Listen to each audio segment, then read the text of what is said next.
আগামীকাল। রাজি আছেন তো?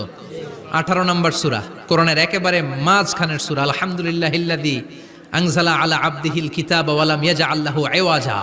এই আয়াত দিয়ে শুরু হয়েছে, শেষ করা হয়েছে ফামান কানা ইয়ারজু লিকা রাব্বিহি ফালইআমাল আমালান সালিহা ওয়া লা ইউশরিক বিইবাদাতি রাব্বিহি। আর মাঝখানে আছে ওয়ালিয়াতালাত্তাফ। হাফেজ সাহেবরা উত্তর দাও, মাঝখানে আছে কি? কথা কন। ওয়ালিয়াতালাত্তাফ একটা শব্দ আছে সূরা কাহাফের মাঝখানে। কোরআনের সব জায়গায় এক ফন্টে আয়াতগুলো লেখা, কিন্তু ওয়ালিয়াতালাত্তাফ মোটা করে লেখা আছে না? ডবল ফন্টে লেখা, মোটা, কারণ এটা কোরআনের একেবারে মাঝখানে অবস্থিত এই শব্দটা ওয়ালিয়াতালাত্তাফ। এর আগে যত শব্দ এর পরে তত শব্দ, এর আগে যত কোরআনের অক্ষর এর পরে তত অক্ষর। সুবহানাল্লাহ বাড়িতে গিয়া বিশ্বনবী বললেন সূরাতুল কাহাফ যে তেলাওয়াত করবে ইয়াকুনু লাহু নূর। এই সূরাতুল